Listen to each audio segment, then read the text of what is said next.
မင်းကဘသူမလို့ဆရာကိုမင်းနဲ့ငါနဲ့သုံးပြီးပြောနေတာလေဟေ့ငါကဘောကဝရီနဂါးပြည်ကနဂါးနဲ့ဘယင်ကွမင်းကနဂါးနဲ့ဘယင်လားလိန်ညာပြီးပြောနေရင်ငရဲမီးတမျှပူလောင်စေငါကတကယ်နဂါးနဲ့ဘယင်ပဲကွမင်းရဲ့ပညာကလည်းမသေးဘူးပဲအရင်ဆရာတွေတုန်းကငါကိုယ်တိုင်မလာပဲငါတပည့်တွေကိုလွှတ်လိုက်တာသူ့လေပင်မှာဆွဲထားတဲ့ကျုပ်ထဲကရှင်တီဝါလီယုတ်တုကြောင့်သူ့အနာကိုငါလာလို့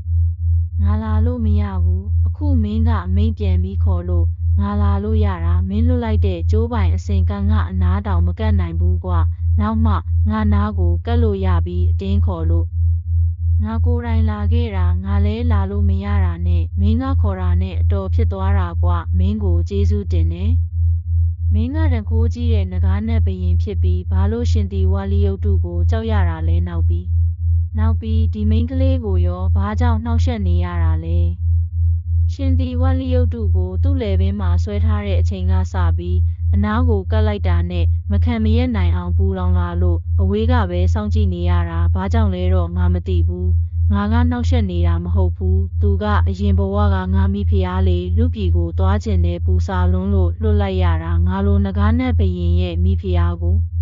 စော်ကားတဲ့ကောင်တွေကိုအသေးလုံးလိုက်တာအပြိုဖြစ်လာတဲ့အချိန်မှာချီရေးဆိုလာတဲ့ကောင်တွေကိုလည်းသတိပေးခဲ့တာငါပဲကောနောက်ပြီးအသက်24နှစ်ပြည့်ရင်နဂါးပြည်ကိုပြန်ခေါ်တော့မှာအသက်24နှစ်ဆိုတာနေလွန်းနဲ့လွတ်တုံးကလွတ်ပြီးမှတော့လူပြည်မှာတက်တန်းစိတ်နေခွင့်ပြုလိုက်ပါမဖြစ်နိုင်ဘူးသူ့ကိုလွတ်ကလေးကလူပြည်မှာအသက်24နှစ်ပဲနေခွင့်ပြုမယ်လို့မှလိုက်ပြီးသားဒါတောင်သူ့ကိုချစ်လွန်းလို့ခွင့်ပြုပေးလိုက်ရတာဘာပဲဖြစ်ဖြစ်လေဒီဘက်မှာလဲဒီဘတွေကရှိနေသေးတယ်ခုချိန်မှာမင်းကပြန်ခေါ်သွားမယ်ဆိုရင်သူတို့ခမများဘလောက်ထိခံစားကြရမလဲငါလဲအခုခံစားနေရတာပဲကွခွင့်မပြုနိုင်ဘူးမင်းကိုငါကမနှိမ့်ဆက်ချင်လို့မေတ္တာရက်ခံနေတာနော်မင်းကလက်မခံဘူးဆိုရင်တော့ငါ့ကိုအဆိုးမဆိုနဲ့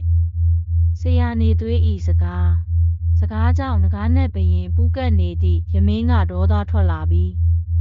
မျက်ထောင်နီကြီးဖြင့်ကြည်လေသည်သို့တော်ချက်ချင်းမျက်နှာလွှဲသွားပြီး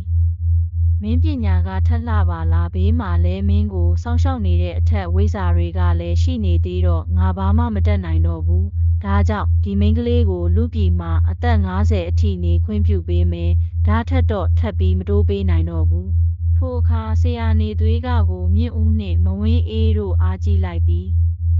ကဲဦးတို့ကြားတဲ့အတိုင်းပဲဒီမိန်းကလေးကိုလူပြည်မှာအသက်50အထိနေခွင့်ပြုပေးမယ်တဲ့ဒီလောက်ဆိုကျေနပ်လိုက်ကြပါဟုတ်ကဲ့ကျေနပ်ပါတယ်ဆရာဒါပေမဲ့ဒီကြားထဲမှာမနှောက်ယှက်အောင်တော့သေချာလုပ်ပေးပါ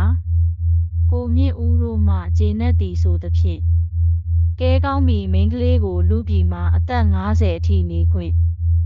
ပြုတာလက်ခံနဲ့ဒါပေမဲ့ပေးထားတဲ့အသက်မပြည့်ခင်မှာနှောက်ယှက်တာတွေမလုပ်ပါဘူးလို့သစ္စာရေးတောက်ပြီးမင်းနေရာကိုပြန်ပြီးတော့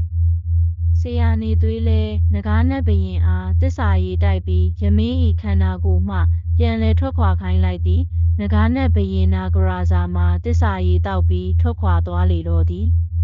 ထိုအခါတွင်မိန်းမောတွေဝေနေသည့်ယမင်းအားပြုစုကြပြီးအကြောင်းစုံပြောပြလိုက်သည်ယမင်းအေးလဲဆရာနေသွေးအားကျေးဇူးတင်စွာဖြင့်ရှိခိုးကန်တော်လေသည်ကိုမြင့်ဦးနှင့်မဝင်းအေးတို့လည်းသမီးဖြစ်သူယမင်းအတွက်စိတ်အေးသွားကြပြီးဆရာနေသွေးအားနှုတ်ဆက်၍ပြန်သွားကြလေတော့သည်